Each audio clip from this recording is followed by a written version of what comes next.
Joining us right now is GFI Group Chief Macro Strategist John Spallanzani. John, good to see you. Good to see you. What do you think? You want to put new money to work right here? I think, yeah, I think it's okay to put new money to work. I think it's good to keep old money working. I think that right now we have a chase for performance, I think, as we go into the year end. So right now we'll probably have a little Thanksgiving lull. But I think going forward, you know, there's a 100% probability that the Fed are going to hike rates in December. And the market's going up. Wow. So that's a pretty big thing. Tell us what are people talking about on trading desks? Is this truly because of Trump and his economic policy? I think it's a combination of a veil of uncertainty that has been lifted from the global markets, really. I think that's the most positive thing. We saw CEO confidence really ramp up after the election. We obviously saw consumer confidence also ramp up on a daily basis since the election. So I think what we're seeing is with three houses of government unified, a lot of things can get done. And I think Trump is kind of the one who is the art of the deal maker to get those people in the room. Yeah, it feels like the market's giving Trump a lot of credit here. The other thing I'll point out is, remember going into Election Day, we had this really long streak of 10 days where the S&P 500 went down. You had to go back to 1980 to the Carter administration to find a streak like that. Now, when we start talking about the Carter administration, we're talking about a lot of doom and gloom, so we're seeing a lot of that come back up. You know, the thing that I'm thinking here is that, you know, I see what the banks have done, and they're up 14–15%, as we were just discussing, since Election Day. A lot of people are saying Dodd-Frank and regulation can be rolled back. That sounds great. Hey, I'd love that.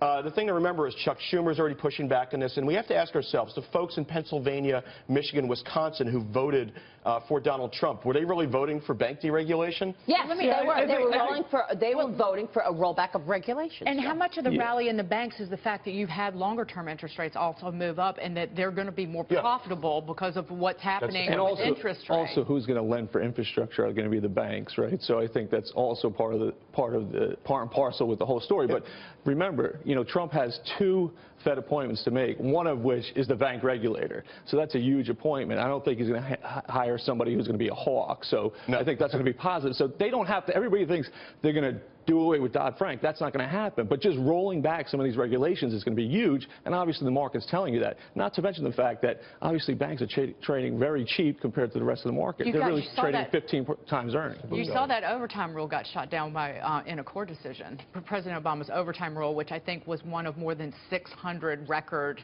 economically significant regulations that came out of the White House in the last 8 years. 2,000 pages or something nuts like that. It's insane. It works out to be, I think, $750 billion at a minimum, which is about, it's over $2,000 a household in terms of the economic impact of those regulations. Onerous regulations. What about small cap?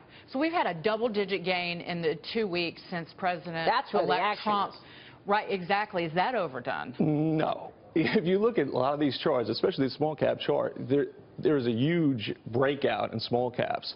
Obviously, Trump helping a lot. The fact that the Russell 2000 is overweight financials also helps a little bit. And also the fact that the increase in interest rates are not going to hurt small caps as much as large caps. And they're also very in tune with what's going on in the economy, because most of the market caps obviously between, you know, $2 and $7 billion.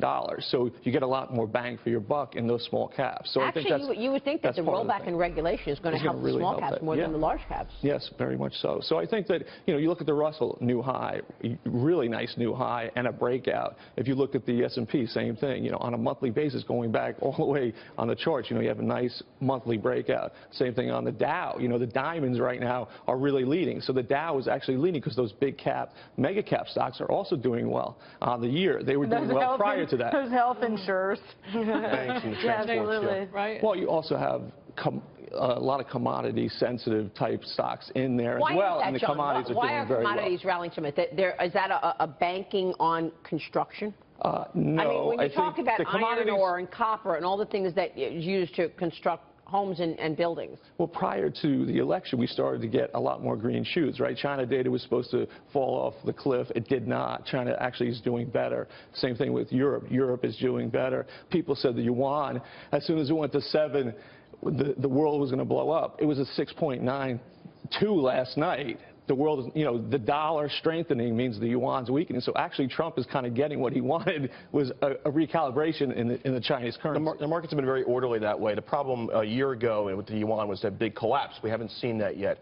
It's almost like the Chinese Yeah, have climbed the learning curve. They've learned how to control that. We'll see what it means for their reserves, but so far so good. Are you selling into this rally, Michael? I'm definitely telling people to hedge or to over. You know, we can say the Russell looks great in the chart. I will say on relative strength basis, the Russell looks a little overbought to me. I get why it's going better. It'll probably keep going better. This week is tough with, you know, you don't want to fade a dull market. It's a holiday week.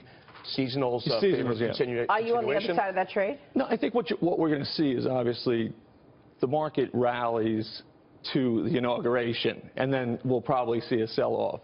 In the, you know, as he's rallies confirmed, all the way to January 20th. You yes. think we're in good footing? We're on a nice glide path to the inauguration. Then obviously people are going to take profits and see exactly how much he's going to get done within those first 100 days, right? So really we're in a honeymoon period because he can say whatever he wants. He's not the president yet. He's the president-elect. Obama's still in charge. After he puts his hand on the Bible and swears that he's the president, now we have to see exactly what's going to happen. And I think that'll be when you see the profit taking. It's a hell of a honeymoon. And then obviously it's not going to be a collapse. You know, you might see a little bit of a dip, and that will be another buying opportunity, especially with rates at 2% or Fed funds at 75 basis points. What you see is the smart money, every time there's a dip, they buy it because they know it's going to revert back to the mean. So that dip, whether it's 3%, 4%, 5%, that's a 5% return on your money when you get back to the mean. So that's why you're seeing the dips get shallower and shallower. Wow. Rate hike or not, the Yellen put is alive and well and living in the markets. And Yellen, rate hike December 14th? 100% baked in. I hope they do. 100%. Yes. Yep. That's why what the 10-year's done. It's already tight. Exactly. The market's and already bonds tight. probably rally after they hike rates. John, good to see you. Good seeing you. Thanks so much. John Spallanzani there.